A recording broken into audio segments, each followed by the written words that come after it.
नाज़रीन अस्सलाम वालेकुम। आज इमरान खान साहब को अदालत से बहुत बड़ी फतूहात मिली और अगर ये कहा जाए कि इमरान खान के ऊपर आज खुशखबरियों की बरसात हो गई तो नाज़रीन ये कहना गलत नहीं होगा। इमरान खान साहब के वकला ने आज साइफर केस को उधेड़ के रख दिया। इसके साथ ही नाज़रीन इद्दत निकाह केस में इमरान खान के वकला ने जज को मजबूर कर दिया कि इमरान खान के हक में बोल उठे। इसके साथ साथ 9 मई के 2 केसेस में इमरान खान की जमानत मंजूर हो गई और इमरान खान के 5 इंतहाई बड़े सियासी वर्करों की भी नाज़रीन 9 मई के वाकयात में सुप्रीम कोर्ट से जमानतें मंजूर हो चुकी हैं। तमाम तर मामलात को अपने आज के इस व्लॉग में डिस्कस करेंगे। इसके साथ ही नाज़रीन ख्वाजा आसिफ साहब ने पाकिस्तान के इदारों को, पाकिस्तान की एस्टेब्लिशमेंट को, पाकिस्तान की फौज को, पाकिस्तान के शोहदा को मुतनाज़े बनाने की भरपूर अंदाज में कोशिश की और फिर उन्हें बड़ी मुश्किल सूरत हाल का सामना करना पड़ा और उनके लिए पूरी जो सिचुएशन है वो बहुत ज्यादा एम्बैरेसिंग हो गई और फिर उन्हें जो है वो पछतावे के आंसू बहाने पड़े। इसके ऊपर भी बात करेंगे। और नाज़रीन मरियम नवाज साहिबा की जानिब से अवाम के लिए जो उनके अंदर दर्द दिल है उसका कच्चा चट्टा खुलकर सामने आ गया है, उसकी डिटेल जो है वो भी अपने आज के इस व्लॉग में शामिल करेंगे। लेकिन उससे पहले आपसे रिक्वेस्ट है कि इस चैनल को सब्सक्राइब करें, साथ जो बेल आइकन है उसके ऊपर भी जरूर क्लिक कीजिएगा ताकि वो तमाम तर खबरें जिनकी कवरेज मेन स्ट्रीम मीडिया के ऊपर नहीं हो रही है वो आपको इस एक प्लेटफॉर्म के ऊपर मिल सके। तो नाज़रीन ख्वाजा आसिफ साहब ने चंद दिन पहले ये बयान दिया था कि मैं जनरल फैज हमीद और जनरल बाजवा को पार्लियामेंट में बुलाऊंगा और इस हवाले से करारदाद पेश करूंगा, यहाँ पर इन्हें रोस्ट्रम पे खड़ा करेंगे, कटहरे में खड़ा करेंगे और इनको जवाबदेह ठहराएंगे। और इसके ऊपर नाज़रीन इन्हें फिर बड़े घर की जानिब से फोन कॉल आई और इन्हें समझाया गया कि जनाब आप जो अपनी लिमिट है ना उसको क्रॉस कर रहे हैं। और इस चीज़ का एतराफ़ नाज़रीन खुद ख्वाजा आसिफ साहब ने किया है कि मुझे ऊपर से कॉल आई है और धमकाया गया है कि मैंने इस मामले के ऊपर जो है वो फिर बात नहीं करनी है। ये वही ख्वाजा आसिफ है नाज़रीन जिन्होंने ये कहा था कि पाकिस्तान 71 की जंग हारा, पाकिस्तान जो है वो 65 की जंग हारा, पाकिस्तान 48 वाली जंग हारा, पाकिस्तान कारगिल वाली जंग हारा और आज तक पाकिस्तान की इस फौज ने एक भी जंग नहीं जीती है। ये वही ख्वाजा आसिफ है। और गुज़श्ता दिनों इन्होंने प्रेस कॉन्फ्रेंस की और तमाम तर मलबा उठा के जो है उन्होंने तहरीक इंसाफ के ऊपर डाला है कि तहरीक इंसाफ जो है वो दारों के खिलाफ वो मुहिम चलाती है, तहरीक इंसाफ जो है वो शोहदा को मुतनाज़ करने की कोशिश कर रही है, तहरीक इंसाफ जो है वो पाकिस्तान की आवाम को पाकिस्तान की फौज के खिलाफ जो है वो खड़ा कर रही है। लेकिन नाज़रीन जो इनके अपने बयानात हैं उनमें बहुत ज्यादा तज़ादात हैं और वो इनकी स्टेटमेंट और इनके किरदार के दरमियान ना खुला जो तजाद है वो सामने लाकर पेश कर रही हैं। और मेरे ख्याल में ख्वाजा आसिफ साहब को अपने गिरेबान में झांकना चाहिए बजाय इसके कि जो है वो तहरीक इंसाफ के ऊपर तनकीद करते फिरे। इसके अलावा नाज़रीन मरियम नवाज साहिबा जो है बड़ा आवाम का दर्द, गम और बड़ी तकलीफ है उनके सीने में लोगों के लिए और वो जनाब उनको रात की नींदें उनकी ख़राब हो जाती हैं लोगों का दर्द महसूस करते हुए। और उन्होंने रमज़ान पैकेज का ऐलान किया और रमज़ान पैकेज का ऐलान करने के बाद फूलें नहीं समा रही हैं। 12 करोड़ आवाम का ये सूबा है और उसके लिए आपने आज आके सिर्फ और सिर्फ 12 अरब रुपयों का जो रमज़ान पैकेज है वो दिया है। और उसमें भी जो आटा लोगों को मिल रहा है उसमें चौकर भी मिला है, उसमें मट्टी भी मिली है और उस आटे की जो क्वालिटी है वो इंतहाई गैर मेयारी है और एक आम इंसान कभी भी उस आटे की बनी हुई रोटी जो है वो नहीं खा सकता। और उसके बावजूद लोगों को लाइनों में लगना पड़ रहा है, घंटों घंटों खवातीन जो हैं वो लाइनों में खड़ी हैं और तब जाके उन्हें वो चौकर मिला और मट्टी मिला आटा जो है वो मिल रहा है। इस वक्त नाज़रीन मेरे अक़ब में आप एक वीडियो मुलाहिज़ा फरमा रहे होंगे, इसमें देखा जा सकता है कि मरियम नवाज साहिबा के जो वर्कर्स हैं, जो सपोर्टर्स हैं, वो जनाब आटे के थैले उठा के लोगों के घरों के बाहर जाके रख रहे हैं और फोटोशूट कर रहे हैं और जब उनके फोटोज मुकम्मल हो रहे हैं फिर वो आटे का थैला उठा के वापस अपनी गाड़ियों में डाल रहे हैं। तो ये है वो अवाम का दर्द, ये है वो अवाम की मोहब्बत कि 12 करोड़ अवाम के लिए 12 अरब रुपए का रमज़ान पैकेज और उसमें भी चौकर मिला है, उसमें भी मट्टी मिली है, वो आटा खाने के लायक नहीं है। उसको हासिल करने के लिए भी लोगों को तस्वीरें बनवानी पड़ रही हैं, अपने फोटोज बनवाने पड़ रहे हैं,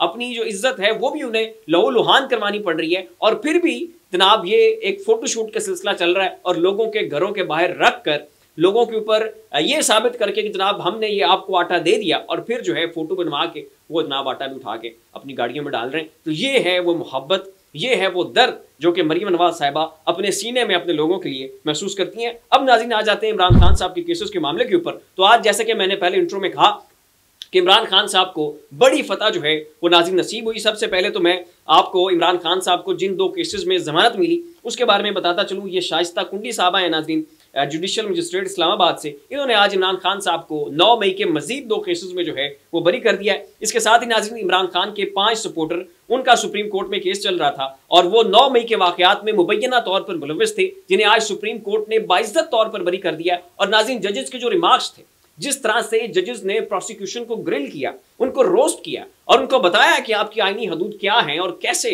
आप इन आम लोगों को 9 मई की आड़ में निशान इबरत नहीं बना सकते। मैं चाहूंगा कि उनके जो एग्जैक्ट रिमार्क्स हैं वो आपको पढ़ के सुनाता हूं। सानिया, 9 मई के 5 मुलजमान के थाना न्यू टाउन में दर्ज मुकदमे में जमानत मंजूर।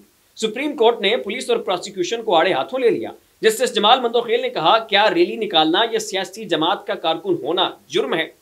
क्या एक हेड कांस्टेबल के बयान पर साबिक वज़ीर आज़म इमरान खान को गद्दार मान लें? खुदा का खौफ करें, ये किस तरफ जा रहे हैं? जस्टिस हसन अजहर रिजवी ने सवाल किया, मुलजमान के खिलाफ क्या शवाहिद हैं? क्या सीसीटीवी कैमरों से शनाख्त हुई?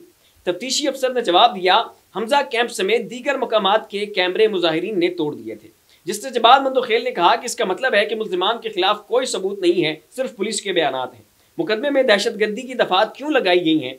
वकील पंजाब हुकूमत ने जवाब दिया कि मुलजमान ने ISI के कैंप पर हमला किया था। जस्टिस जमाल मंदोखेल ने जवाब दिया, आपको फिर इल्म ही नहीं कि दहशतगर्दी होती क्या है।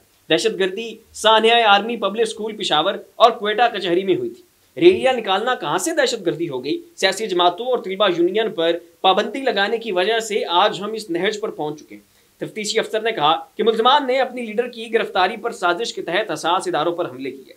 जस्टिस हसन अजहर रिजवी ने जवाब दिया कि क्या बम धमाकों वालों की साजिश कभी पकड़ी गई है?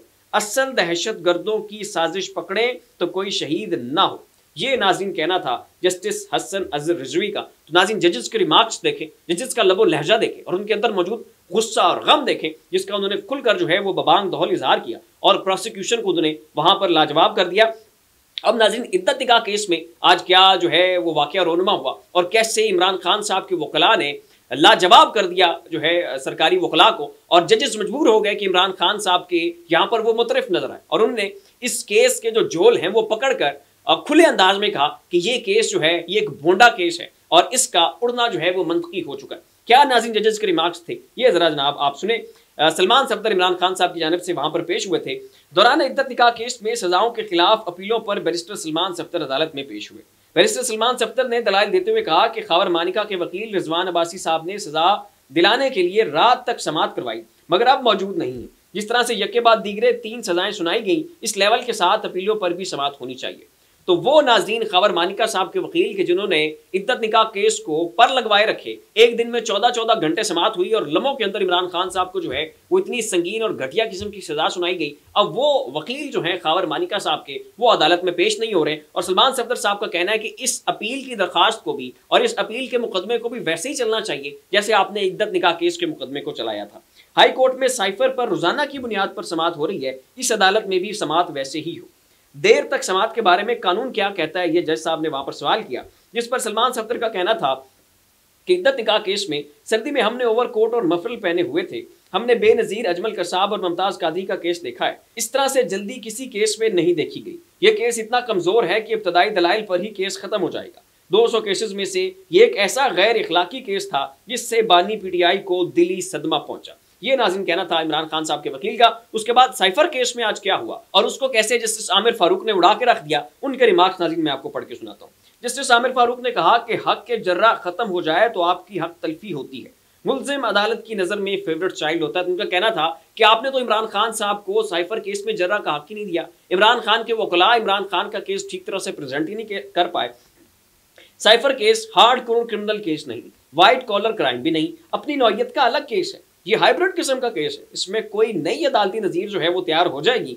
गवाहान पर हक के जर्रा खत्म करके इमरान खान और शाह महमूद कुरैशी की हक तलफी हुई। इस्लामाबाद हाई कोर्ट ने रात ताखीर तक साइफर का ट्रायल चलाने पर भी सवाल उठा दिया। क्या जल्दी थी जो रात देर तक जो है आप केस चलाते रहे? और मजीद नाज़रीन, इमरान खान के वकला की गैर मौजूदगी में आपने इस केस को चलाया। इमरान खान के खिलाफ जो लोग गवाह आए, आपने इमरान खान के वकला की गैर मौजूदगी में उन गवाहों के जो बयानात हैं वो कलम बंद किए। ये नाज़रीन कहना था जस्टिस आमिर फारूक साहब का। और जिस तरह से नाज़रीन आज जजेस ने इमरान खान के खिलाफ जितने भी केसेस थे उनको उखाड़ के रख दिया है, उससे यही साबित होता है कि बहुत जल्द ये सब के सब केसेस जो हैं वो फारिग होने वाले, चाहे वो तुशाखाना केस हो, चाहे वो इद्दत निकाह केस हो, चाहे वो साइफर केस हो। इस वक्त नाज़रीन वीडियो बहुत लंबी हो गई है, मैंने काफ़ी वक्त आपका ले लिया है, लेकिन इमरान खान साहब की वकला ने ये खुशखबरी दे दी है कि इमरान खान साहब जो हैं वो ईद के बाद या रमज़ान के आखिरी अशरे में रिहा हो जाएंगे और उसका मुंह बोलता हुआ सबूत ये आज की अदालती कार्रवाइयाँ। नाज़रीन, तमाम तर मामलात के ऊपर अपनी राय का इज़हार नीचे कमेंट बॉक्स में जरूर कीजिएगा। इसके साथ अपने मेज़बान को इजाज़त दीजिए। अपना ख्याल रखिएगा।